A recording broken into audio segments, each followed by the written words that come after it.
All right, so today, if you're wondering how the old Ad-Mech match up against the Starshatter Arsenal, two Grotmist detachments going at it in this 40K game summary, you are in the right spot.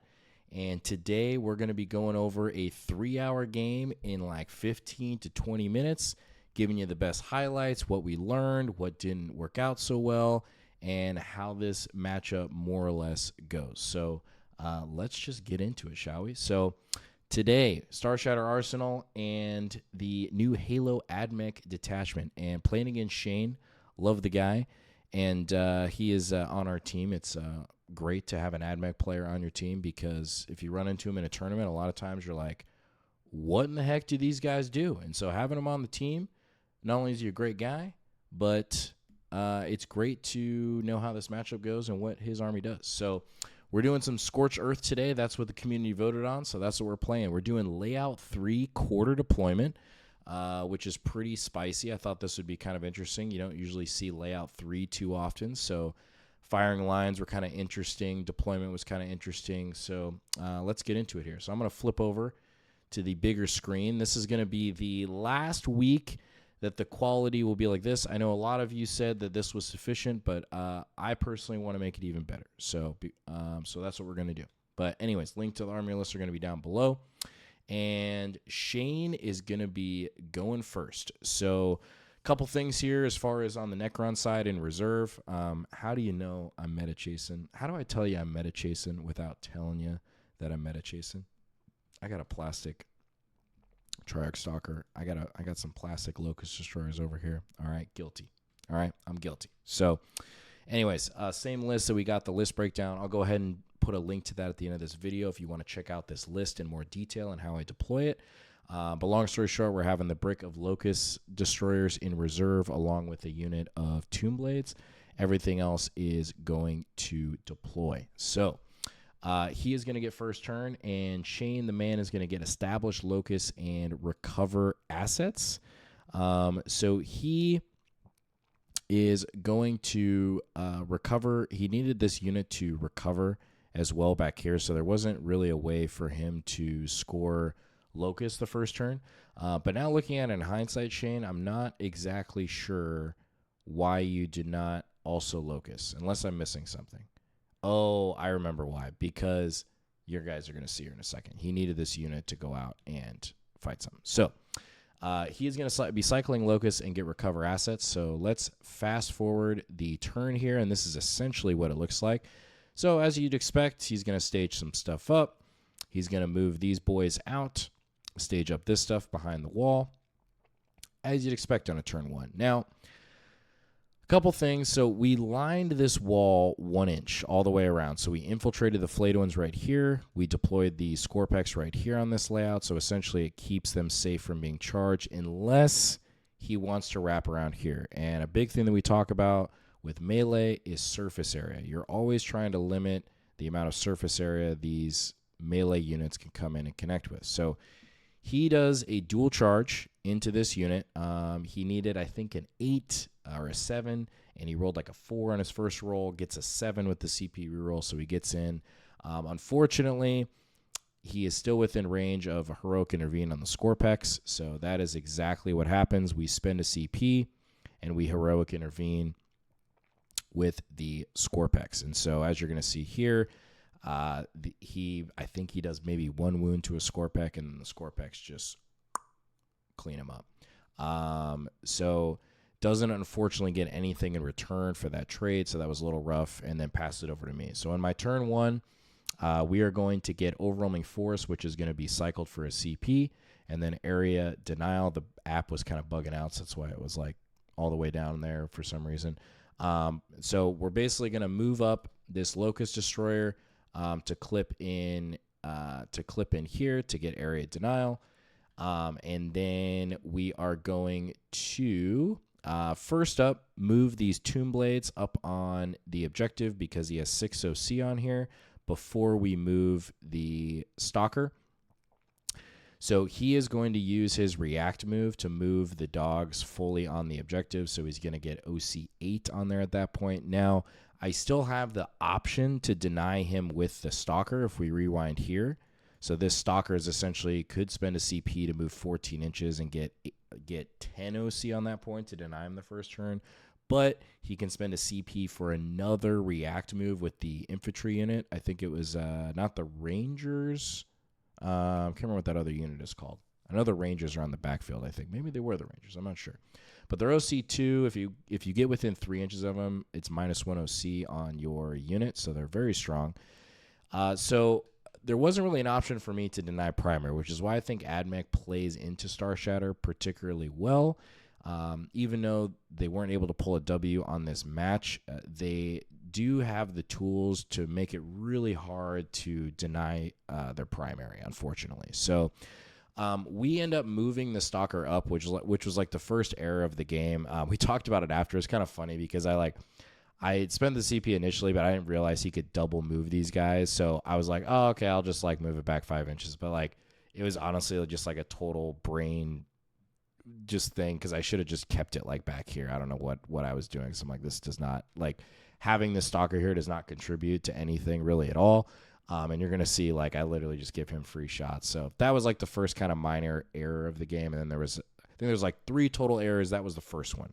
So the Stalker should have gone back here. So other than that, we are just going to shift this unit up. We're going to do some chip damage here. We're going to try to kill this tank and then kill this unit right here, right? So we move up the king. We flat 6 advance him, so he's going to move 14 inches, so these Mineers can draw a line here. We indirect this unit and then clean up that, and that's exactly what happened. These 2 Mineers pop this tank. Even with the ignore cover, like, you would make it save on 6s, which is super nasty. Flat 6 damage. I'm telling you, this detachment, man, they got to do something, man. I don't know. I mean, it's not oppressive, but it is very strong. It is just very strong. So that's the end of my turn. We're going to fire and fade the Tomb Blade, so we're essentially going to form a move block here for these so they can't get past this wall, which is really nice. And then obviously we are conveniently not putting them on the objective. Always remember that early game. Do not put stuff on objectives if you don't have to. If you're not denying primary, keep them off because you're going to give them overwhelming force or storm hostile. And we don't want to give Shane just free points here, okay? We got to make him earn it. So turn 2, he's going to get a 10 on primary, ladies and gentlemen, as expected, okay? He's going to get no prisoners and bring it down. So this is what I was talking about. Kylan making his mistake because look at what happens, guys. Look at what happens. Look at this. Look at all this I can fire at this Stalker, okay? So by me just not moving it would have prevented all of that, right? Completely different game. So those are the little things about Warhammer I absolutely just love about this game. It's win and lost in your moving phase. Dice are dice, but there are always things when you go back and reflect that you could have done better. So I would highly encourage you all, if you can, get your iPhone out, take some pictures of your game. It will make you significantly better in a shorter amount of time, I'm telling you. So good pull for him. So that looks like essentially the board state turn 2. He's not able to deny my primary there. We're going to rapid ingress these destroyers in. That was probably the second biggest mistake of the game. Going into it, I thought that this Stalker could maybe hold up to this shooting with -1 a wound because he just has really the 3 las cannons and then boats. So he'd have to waste another activation for this tank to fire at the Stalker. But unfortunately what happened was he killed it on the nose. So these guys fire in. He gets like 6 las cannons through, 3 wounds. I saved one of them. 2 go through. Rolls a 5 on the damage roll on the first one, 5 on the second. Pops the Stalker. I'm like, God dang it. Okay. So then this tank's going to activate. It's going to shoot downfield. He cleans up, I think, like 2 destroyers. Yeah. So he cleans up 2. We're going to spend our, and I think actually through the shooting, he kills another one, if I remember correctly. Yeah. So I think he kills another one. So we're going to obviously pop the Resorb at the end and heal them back. And that's pretty much the turn. So he's going to get 4 for no prisoners and 2 for bring it down because he is going to kill the Stalker and he kills the Tomb Blades. Okay. Passes it over to me. All right. Bottom of 2. Here we go, ladies and gentlemen. So board state's more or less looking like this. We use the Resorb to bring back a one of these Locust Destroyers, which will be shown in a second. But we're going to get Cleanse and Assassination. We cycle Assassination, get Marked for Death. So kind of another slow turn, unfortunately, for the Krons. But we do have an option to Cleanse with the Locust Destroyer right here, which was nice. Didn't have a way to interact with it, so cashing in points. And then the Hexmark's going to do it over here. This is also what I'm talking about with the synergy of this list, in terms of, like, you don't necessarily mind all of this stuff moving together with the king to kind of make him this, like, just blob of death and just unkillableness, because you have all these little pieces next to him that don't really want to fight or do stuff, and they're already moving up midfield anyways to score you points and get you extra actions. So we use the Hexmark to do Cleanse, which was pretty easy. And this was the second error of the game, is I didn't have the king realistically. He had really nothing to shoot at. Like, I could go up here, which I think was probably the biggest mistake of the game. And I should have just moved this king up and then charged this unit to get free movement. And then all of a sudden we have the king right here on bottom of 2, more or less, right? And I did not do that. So I was like, I'm just going to play the safe. Like, I'm going to get 50 primary. And, but like in a teams game, if I'm trying to push a bigger differential, this was a mistake. So king should have moved up. I think probably this would have been the best bet, because this gives him the most movement, because you're getting the free extra movement on the charge. But unfortunately, I just kept him there. So more or less, we're going to basically parking lot this right here, because he has a unit right here that can react move. So we move the flayed ones out. He tries to overwatch him. He kills like 2. The Scorpex move out as well. Okay, so let's just fast forward here. So you're going to see that. And then we're going to go into charges. So both of these units connect here, which was huge. I needed like a 6 on the Scorpex, and I think an 8 on the flayed ones, and the flayed ones got it on the nose. So we are going to swing with the Scorpex first. They clean up this unit. They get him down to 1 guy, unfortunately. And I had to do a dual charge on this. So the way that he pulled them, which is smart, Jane's a good player, didn't allow the flayed ones to interact with this unit. So all they could do was just really just punch the tanks, right? So this is a good example of, like, using these units, like, to their max potential. And a lot of players will talk about use it before you lose it, right? So if we rewind here, like, by them just sitting there is really doing nothing, especially because next turn these resources are going to be shifting up over here, and there's nothing that I can do about it. So, like, why not try to go for somewhat of a long charge and parking lot him, as you can see here, and he's just wedged in there for another turn, right? So that's what the turn ends up looking like. So we're going to go to turn 3. He's going to get a 10 on primary again. That's the common theme. I just cannot dig him out of these objectives. Like, I think my best case was maybe trying to go threaten his home, which I could have done a better job at, but I did not do that. And, that cost me probably some extra points. So he's going to get a 10. He's going to get Storm Hostile and Area Denial. Pretty easy pull. Storm Hostile and Area Denial is right there. So he's going to fall back with this one guy here. And you're going to see that here. He's going to bring in the Bat Boys, and they have a built-in Fire and Fade, so they're just going to fire at the king, Fire and Fade on. He's going to auto-see me on the point, and he's going to get Area Denial. So solid secondary turn for him. Unfortunately, he does not have much to shoot at outside of these boys getting out, which was actually pretty cool. He was able to Congo line these guys up to stay out of engagement range and outside the boat, which was pretty awesome. So I had to give him a couple proxies, but this unit was pretty nasty. Like, they have 30 shots. They can reroll hits or reroll wounds if they're next to the boat. But unfortunately, he just kind of had to launch him at the destroyers and see if he could tag him and kill him. So he goes in. He can't shoot at him. He charges in. They unfortunately just bounce off the Locust Destroyers, but I am not running the enhancement, so I could not fall back and shoot with these guys, which was kind of a bummer, but it is what it is. So going to my turn 3, we're going to get a 10 on primary. And at this point, this is what the board state looks like. So at this point now, I'm like, okay, King's got to move. I think like, and there was also a way I could have moved the king up and still would have been screening with the stalker. Like, there was just no reason for me not to move him up. So with that said, king's going to move up. This unit's going to fall back, and we're basically going to drop the Tomb Blades here because on this turn we have engage on all fronts and defend stronghold. So we are going to advance this this Locust Destroyer. Flat 6 advance it. I think over here is what happened. Let me make sure here. I'm trying to remember. Yeah. Or wait, how did I get engage on all fronts?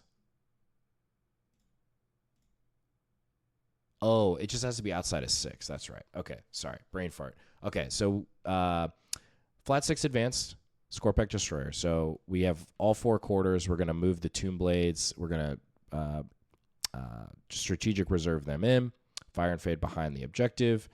And then these units, essentially, so we're going to fire Tomb Blades here, Amidix here, Doomsday Arc here, and everything. Basically going to clean up this. So basically, the only things I can kill is just this unit, this guy, and this guy this turn, because this firing lane was just driving me nuts. He was just like in this little pocket. I just couldn't get to him, man. It was driving me crazy. But this is also one thing to point out. Sequencing, very important. Always remember line of sight. So this unit can't fire. Doomsday Arc has to go first because it sees the least amount of models in this unit. And then we fire the Minix fire last because they can see the full unit, right? Because a good player, they're going to try to pull out of line of sight. So always anticipate that or think about that before you're doing shot sequencing, especially if there's like wound counts and that sort of thing. But anyway, so Doomsday Arc fires first, Imhotep second, Hexmark, then the Tomb Blades, and then the Amidix, and that was just enough to kill him. Shane was rolling out of his mind on these Feel No Pains. I'm not even kidding. He's going to laugh when he sees this because he knows it's true. And now I know how it feels to play against the race. Okay? I know. I get it now. I get it. But we got him. So we got that unit, pass it over to him. Turn 4. This is basically what the board say looks. He's pretty limited on resources at this point, but he's still going to get a 10 on primary. He's going to get Sabotage and Containment. So you can see him measuring that out. So he's going to Sabotage with the Calidus, Contain. All right. So easy 9 points for him there. And then passing it over to me, we on my turn 4 are going to get Containment and Establish Locus. So we are going to contain with these Tomb Blades. We're going to contain with this Stalker. And we are going to establish Locus with the Heavy Destroyer. Okay, so by him living was huge because essentially we moved the king up 8 first, so he's going to land here. And then so that way the Destroyer doesn't get stuck. We move the Destroyer right here. If he wants to Overwatch it, he can. Again, this is what makes the Reanimator and the Spider so good as this little package that are moving together. Because if he kills the Destroyer, all I need to do is just move the Reanimator 8 inches, and same thing, another Action Monkey, and I'm getting Established Locus for 4 points. It synergizes so well. So that is essentially what the board state looks, bottom of 4. This is basically what should have happened like a turn earlier. So, if get a few more reps of this, I think I'll probably be able to gauge it a little bit better as far as like tempo and pacing. And then going into, so we're going to move that up there. King gets in, bounces off the tank, killed some of these chicken. And basically going into his turn, we pretty much talk it out from here. He's going to get a 10 on primary. We elected to burn this objective on turn 4. That's the one thing when you're going second in Scorched Earth. To think about getting an easy 50 is always think about you're burning on turn 4 and you're burning on turn 5 because you're going to score at the end of the game. So if you can burn your natural expansion, usually turn 4, and then it allows you score that at the end of the turn, and then you can score the middle objective at the end of the battle, and then still hold those points. So, and And then that was pretty much the game. And then we're going to score no prisoners and recover assets at the end because we're basically in his backfield. So we just recover with 3 units, and then we're able to pick up these 3 units at the end, and then that is the game. So finish it out 97-77 to the Crons. Yeah, I mean, Starshatter is it's good. It's good, y'alls. I think that was pretty much it. Those were, I think, as far as the 3 biggest mistakes, for me, the first one is just not pushing up the king turn 2 and using that free movement here. That would have been gold. The Stalker was the second mistake, and then the Locust Destroyers should have ingressed, I think, up here. Would have made a lot more sense, because then you can just cover this lane, and I was already kind of parking lot in this. So even if he shifted the resources here, I would have had good lanes with the Doomsday Arc and the Destroyers to take care of that. So good learning lessons there. And other than that, that is the report. I'm going to go ahead and link the list breakdown up top, and also the deployment breakdown for this list if you want to check that out. Other than that, appreciate y'all watching, and until the next one.